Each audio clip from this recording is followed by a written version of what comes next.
I think like the number one retention tool right now, listen up, I'm pencil, Ira Wolf. paper, it's Welcome not that to another complicated. episode It's of Geek community, Skeezers it's belonging. Googlization, the Because show here's what from I'll the tell People you, Forward if I Network. feel recognized, if I feel seen, if I feel valued, if I feel like I'm contributing and making a difference If at my you think company, this is just another $20,000 podcast, more think is again. not going to get me. We are the heart and soul of feeling is crucial priceless. conversations focused on helping you reimagine your tomorrow and exploring the convergence of technology, people, and work. On this episode, you are going to hear from diversity, equity, and inclusion expert Mita Mallick as we discuss gaslighting in the workplace. Mita not only studies this area, but she also has experienced gaslighting in the workplace in her own life as an American Indian woman. Those experiences forged the mission she's on now to create healthy, vibrant, inclusive cultures.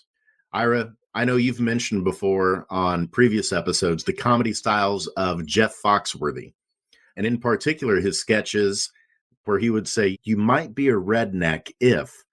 So let's play that today in terms of gaslighting.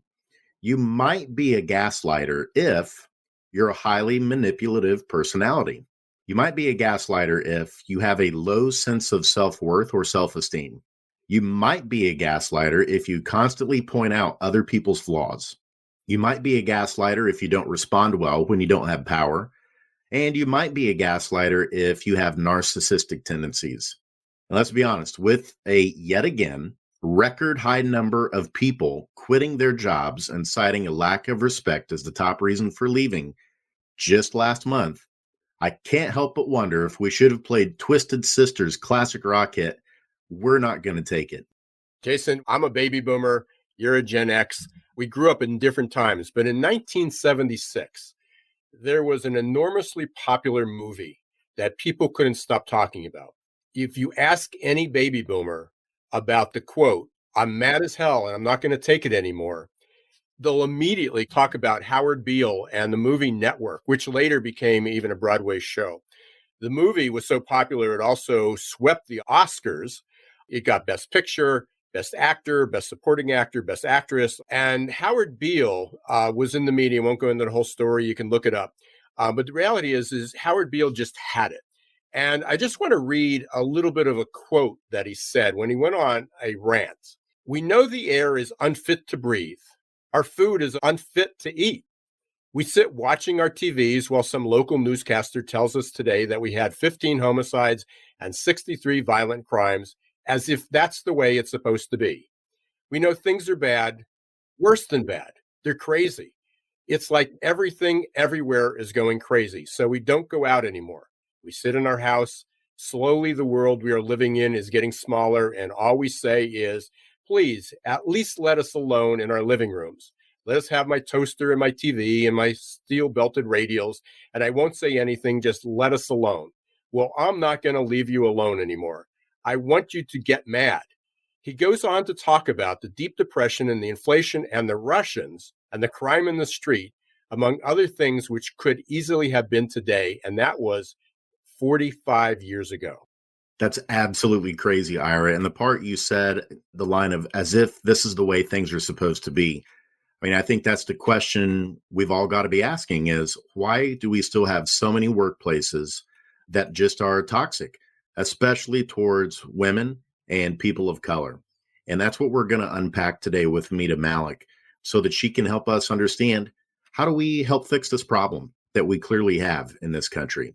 But before we bring Mita on, just a little bit about her. She is a corporate change maker with a track record of transforming businesses.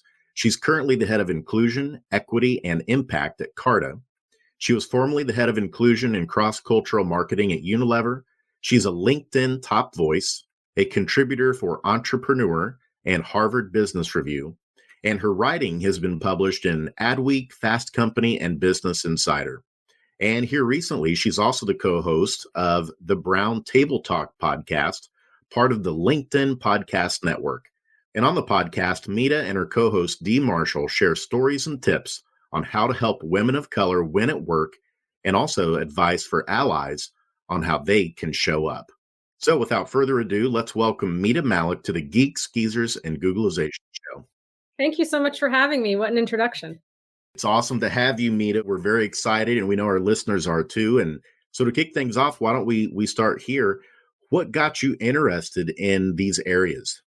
Well, what got me interested in what I do now is starts at the very beginning. I'm the proud daughter of Indian immigrant parents. My younger brother and I were born and raised here in the United States outside of Boston. And I was always the funny looking, dark skinned girl with a long, funny looking braid whose parents spoke funny English until it wasn't funny anymore. And I was bullied a lot by my peers growing up. And what I didn't realize is that those bullies from the schoolyards and classrooms would follow me into corporate America. I know that our listeners are going to be touched by a lot of the stories you shared today because those personal experiences have shaped your leadership style and the work that you're doing now. But before we get into some of that, Mita, maybe a question many of our listeners are asking themselves is, I've heard this term gaslighting a whole lot. What the heck is it, though? Gaslighting was termed in the 1970s, and it was really based on personal relationships. So I believe when I started talking about it happening in the workplace, people were really sort of taken aback. And there was this like light bulb moment where individuals said, oh, wow, like that's what I've been experiencing. And gaslighting, if we were all in a live studio together and Jason, I was sitting next to you and I just slapped you across the face, and you looked at me and you said, why did you just slap me across the face? And I said, I didn't slap you across the face. And so I use that as a very clear example to say it's a form of psychological abuse. It is a form of denying, minimizing experiences. It's manipulating situations. It's all the things you said in the beginning. People will do anything they can when you're being gaslit to rock your sense of reality and what you believe to be true. So, Mita, how do we differentiate between people that are just, I guess, ignoring you, deflecting, passing the blame off versus gaslighting? It seems that people are using those terms interchangeably. I can only speak about it from my perspective as someone who's been the target of gaslighting, which is exactly what I said, with a former manager who would say, of course you can come and present your recommendation to the CEO. I'm going to put that calendar invite. I'm going to send it to you. And you're waiting and waiting, never shows up. You're texting him. You're like, am I supposed to be presenting? Only for people to say, oh, I heard you were on vacation. You couldn't present. And then for that person then to say, oh, I never said you could come to the meeting. So I mean, I can only speak to it from my experience. And I think those who have been the targets of gaslighting would tell you it's becomes a very clear pattern over time. And I think you're right, Ira, people can misuse the term. But I think if you really look at what it means, there's very clear examples of how it shows up. I just was on an interview this morning, and it was about a government agency, and they're looking to really revamp where things are going. Obviously, a lot of these things have been brought to attention now that companies care about it. But we had this conversation earlier, and the person I was speaking to said, I was really shocked when I walked through the corridors, and I realized the diversity that they had, that there were men and women and young and old and people of different color. And I had to stop and think about what's next after that.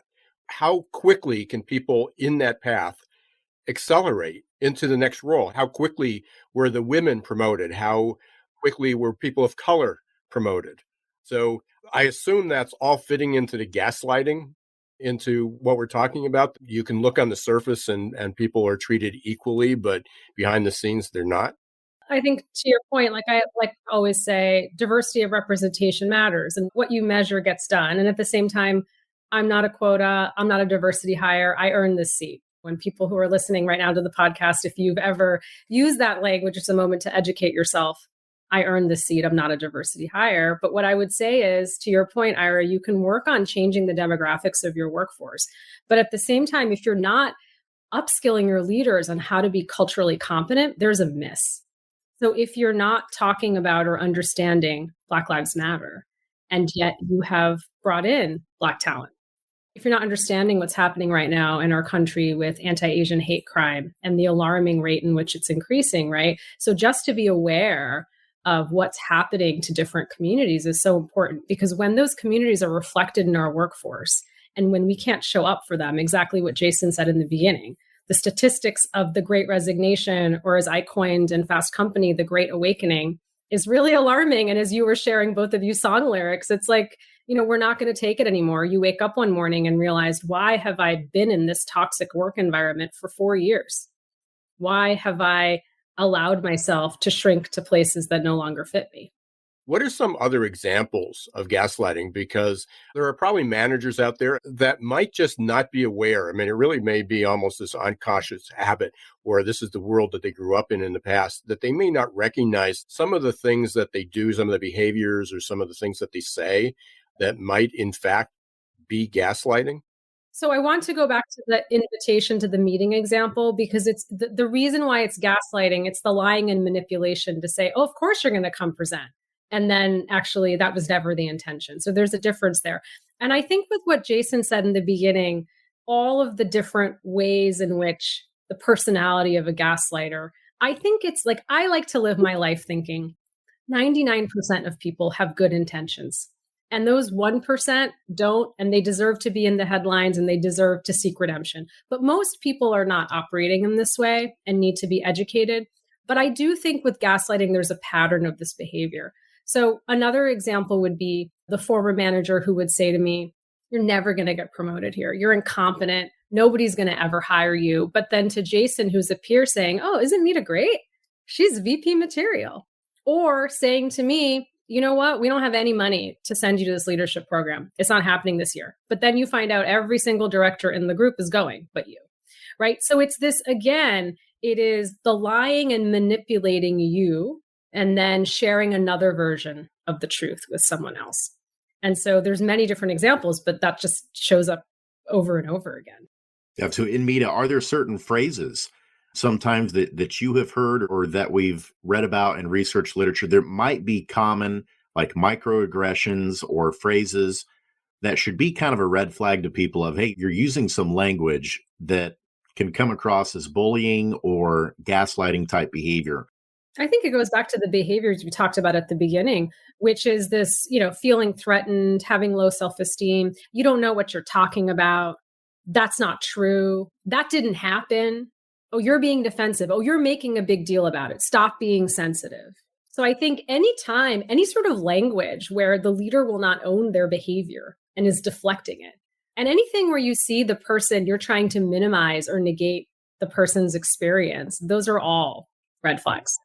That's so interesting because as you hear that, it's not just that intention of saying that you're just too sensitive, but it's then other people tolerating that person and supporting them, essentially bailing him out. Well, he didn't really mean that, which goes back to the solution always becomes, let's have some training.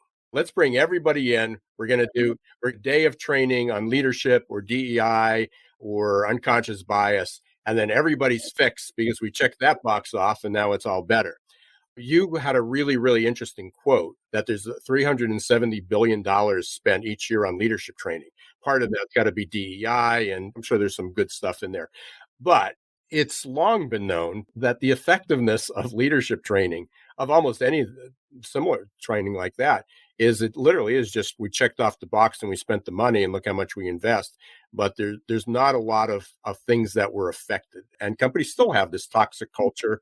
They're still gaslighting. They're still discriminating. Why is that?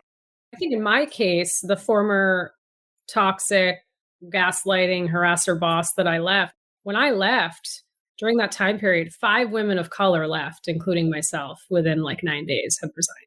And so part of it is also like, I feel like we have with a number 2 pencil on a piece of notebook paper, we're doing exit interviews.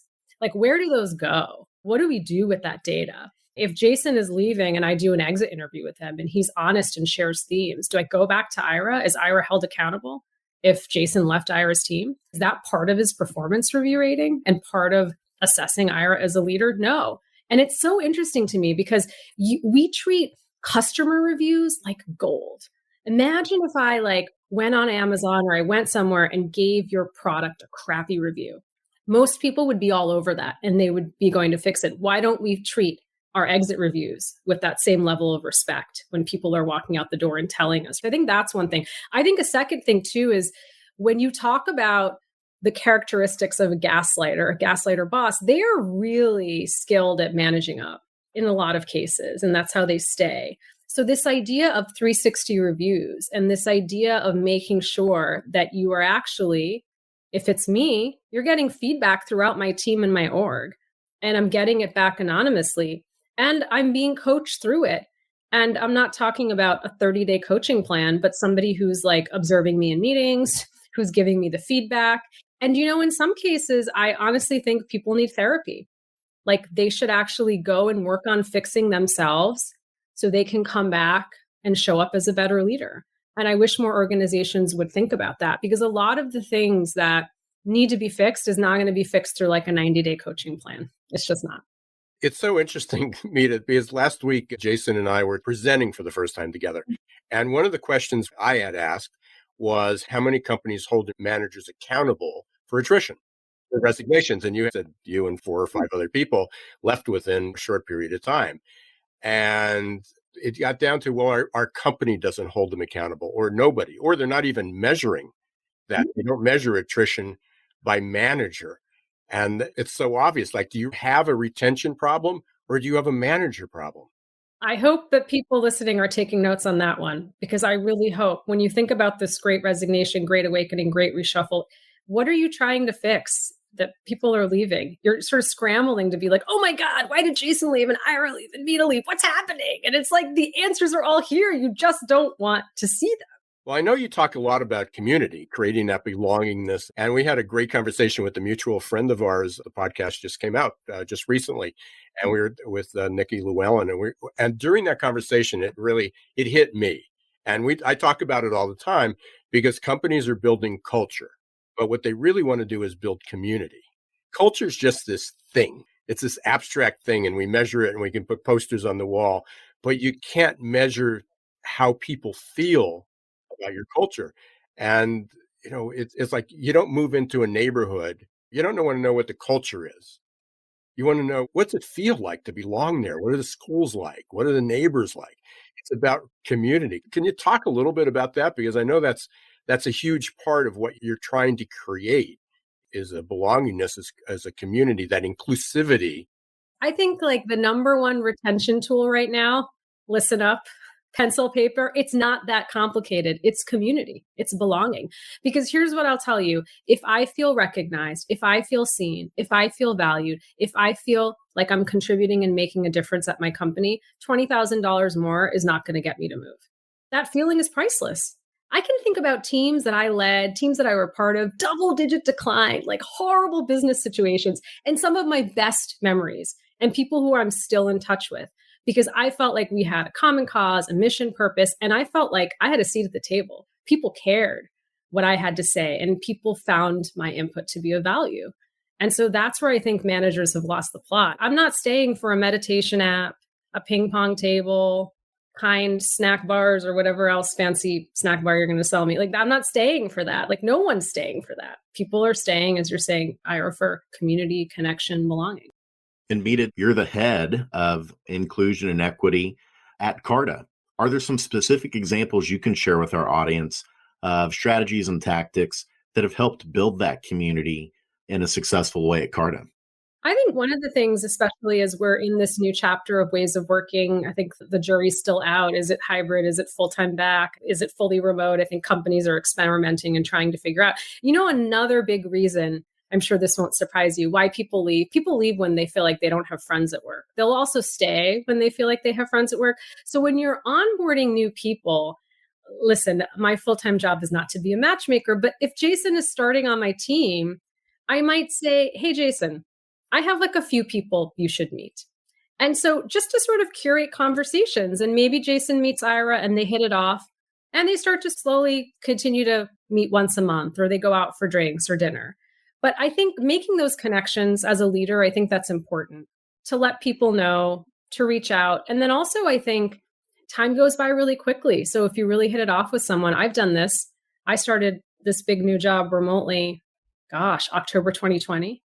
And so what did I do? If I hit it off with Jason, I'd say, hey, do you mind if I put time on your calendar next month and the month after? So we would just start to build a relationship and have reoccurring time on the calendar. My other tip is, if you're in these large meetings and you see someone presenting and you like something someone said, like I represented, I might send him an email or Slack afterwards saying, what you said really resonated for me. Would you mind if I just put 20 minutes on your calendar?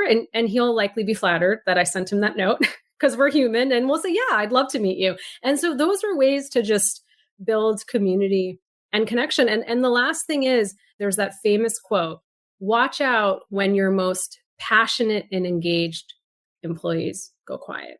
Watch out. What is happening that all of a sudden I was passionate, I was engaged, and I went quiet? What has led me to feel like I don't belong here anymore? And that's our job as leaders to figure that out.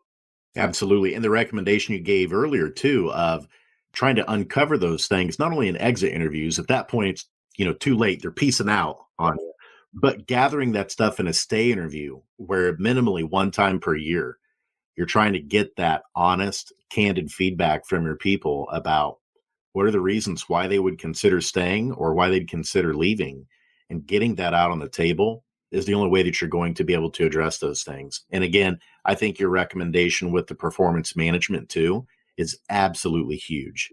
Making sure that they're accountable if they're having several people that are piecing out from their department. If you're a manager, there needs to be some accountability there, and then coaching and some measures put in place to help them improve in that area, because it's certainly not only affecting the culture, but it's affecting the business's ability to deliver on value for stakeholders too.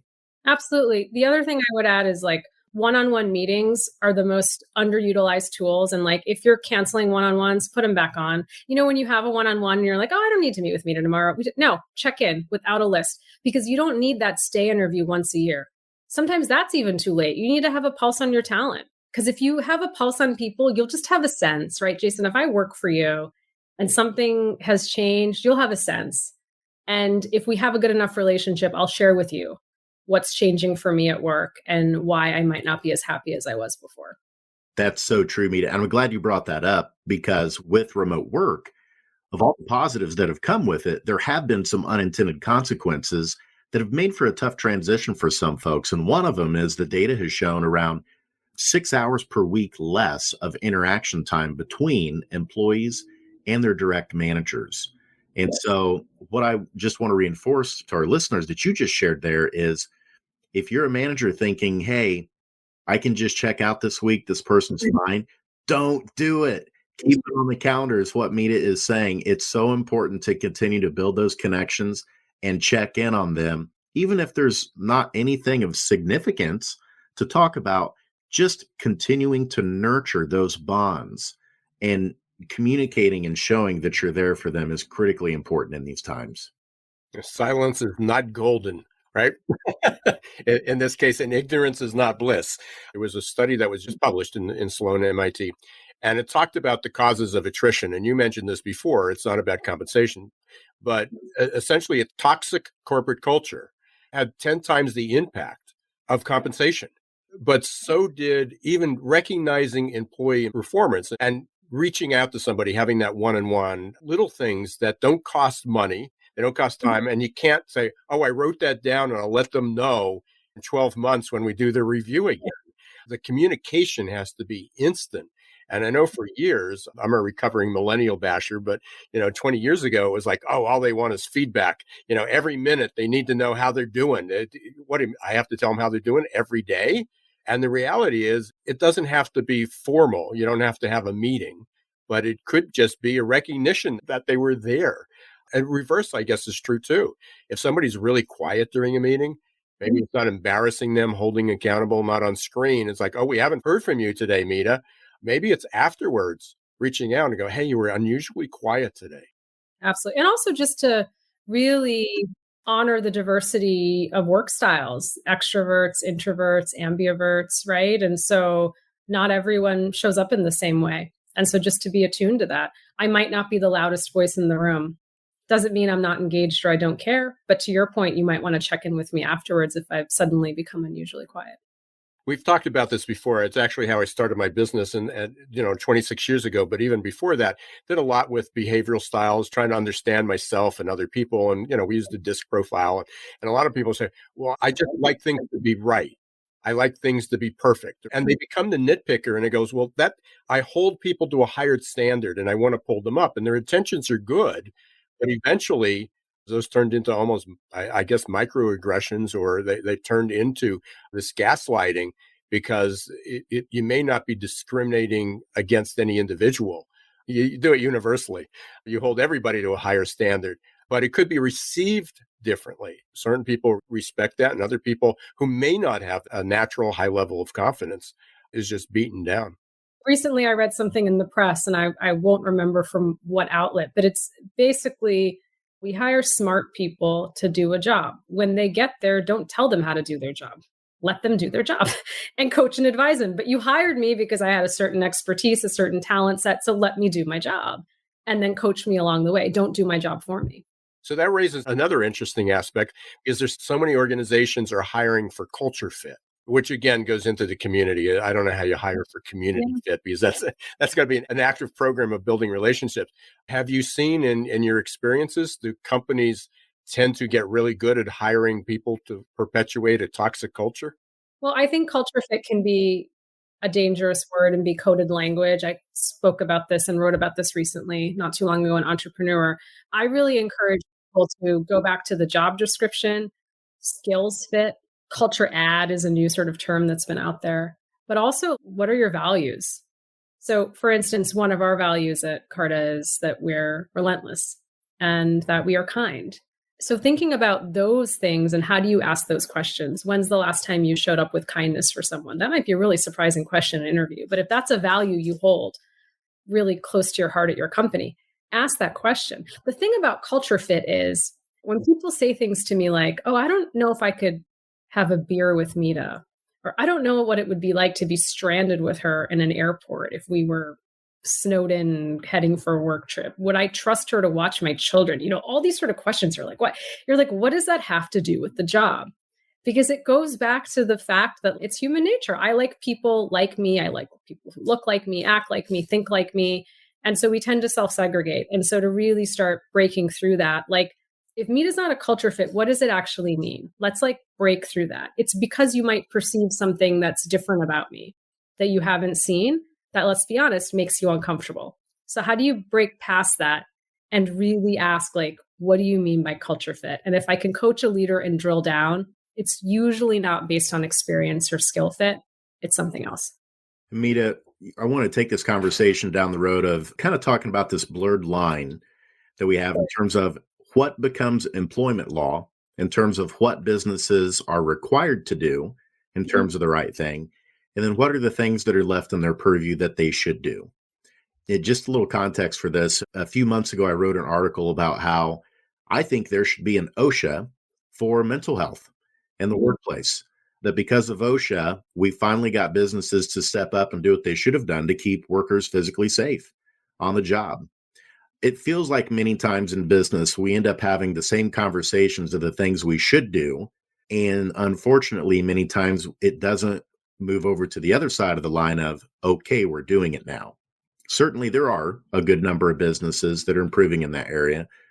But kind of where do you think that line is of when it comes to mental injury, when it comes to gaslighting, when it comes to mental health in the workplace, when it comes to culture?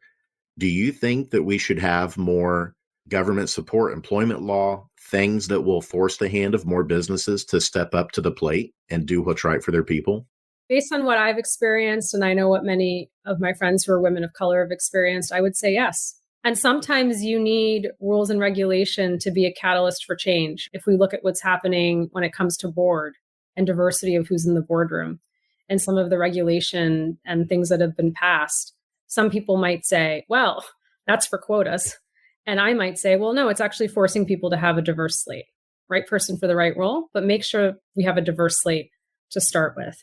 And so I think, Jason, that's a super important point. And I think at some point we do need to see more regulation. Some of the conversations we're having, gaslighting is really hard because a lot of it happens one-on-one. Gaslighters who are leaders are really adept at isolating people.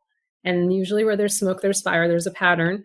But it wasn't until after I left, I found out this was happening to other people. We just didn't talk about it because we felt isolated and lonely. So it's tough.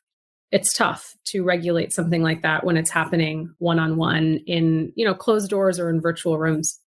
And just a few weeks ago, I can't remember the episode, Ira, but we were kind of talking about that. And I think the latest numbers were and correct me if I'm wrong, Mita, but I think it's like less than 4% of CEOs of the Fortune 500 companies are women or people of color, a really low number. And it just feels like we're going to need some more teeth, I think, in order to get this ship going in the right direction. So thank you for sharing your insights and opinions and perspectives on that too.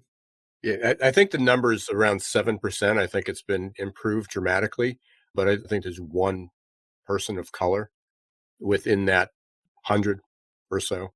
So here goes. Here's our lightning round. We're going to learn a little bit more about Mita. If you won the lottery tomorrow, what would you do?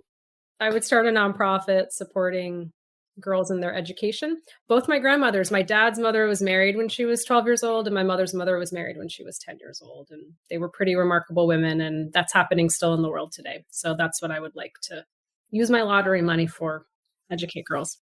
Growing up, I mean, you obviously had some inspirational women in your lives. What did you think you were going to be when you grew up? Thought I was going to be a teacher, which isn't actually far off from what I'm doing today. But I actually had a secret dream to be an executive producer for a boy band. I don't know why, but I thought that would be a cool job to have. Probably inspired by the, I don't know, NSYNC days. I was going to ask you, is there a particular boy band in particular that kind of sparked this interest? It was really interesting, right? Even the whole marketing of boy bands. Now that's a different podcast for a different time, but yeah. We went back and we had an opportunity to meet some of your classmates growing up. Would they be surprised at what you're doing now? Absolutely.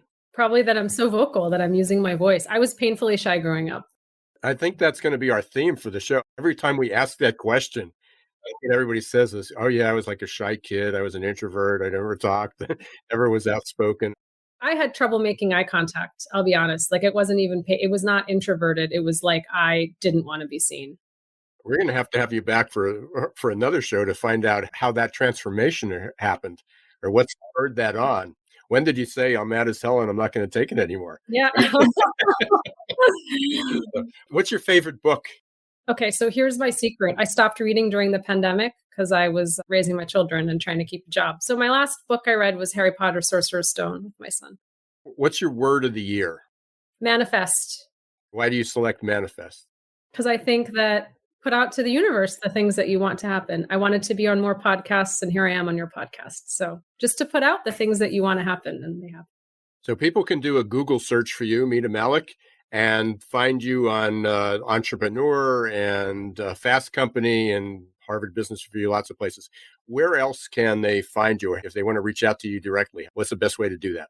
My preferred social media platform, which isn't a surprise to you, is LinkedIn, although my husband thinks I waste a lot of time on it. But I love it. So you could find me on LinkedIn, and that's where I love to connect with people. And I'm on Twitter and Instagram. And I started a TikTok channel, but I can't keep up with it because doing the videos is a lot of work.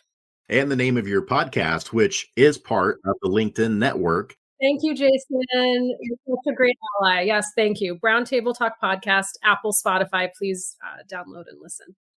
Mita, it's great to meet. What a wonderful conversation. Hopefully we changed a few lives. I know you said a few times, hey, write this down. And I was already ahead of you. I was writing a lot of things down, and we'll have to listen again to pull these out. But really appreciate it. What a powerful conversation, and one that we're going to continue, and hopefully we'll be able to continue on here. But certainly would love to have you back and get some updates down the road.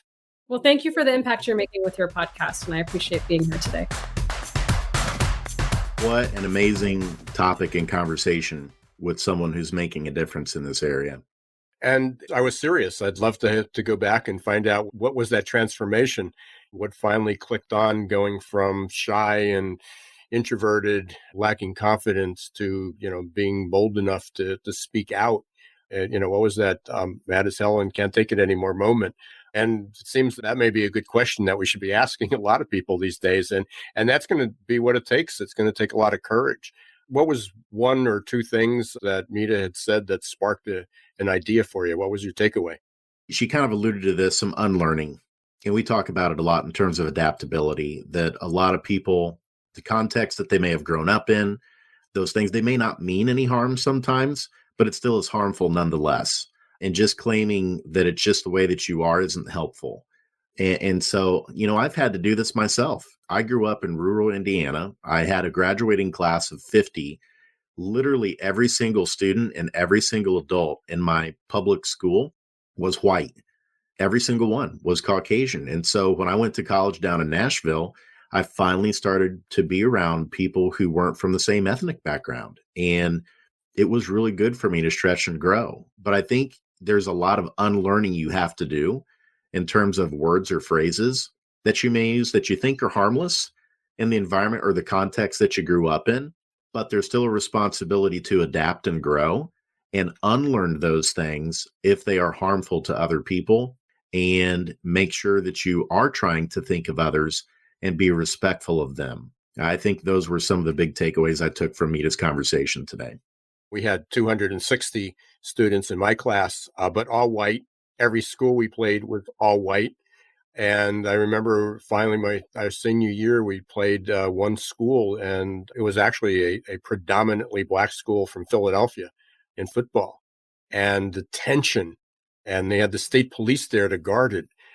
And again, it's certainly things we took for granted, words we use, impressions we had that dramatically changed that. And then again, we went to college and professional school in the city. Again, very different dynamics. But there's people who have never left that bubble. And there's still people out there. We just look at the politics, which we don't want to go down that road. I think the one thing that just shocks the crap out of me is that companies, they're doing a lot of right things, and they're training, even from leadership development, again, $370 billion spent on leadership development, but they're not holding people accountable. It's not a metric they even measure. It's almost how many people have moved into new positions, how many people did we promote, but how effective are those people? And, something as important as how do we stem attrition? How do we prevent people from leaving so quickly? What are we doing wrong? And you say, are you measuring your managers? Oh no, we couldn't do that. He's been here for 20 years. And sadly, Ira, to tie into that, I've heard verbatim from certain leaders in some industries where they just view attrition as the cost of doing business. Yeah, well, I think they're learning quickly. I think at one point they don't have that leeway anymore. I'm Jason Cochran. You've been listening to Geeks Geezers Googleization. Be sure to follow us wherever you listen to your favorite podcasts. And I'm Ira Wolf. Thank you for being part of Googleization Nation. Until next time, don't let the shift hit your plans.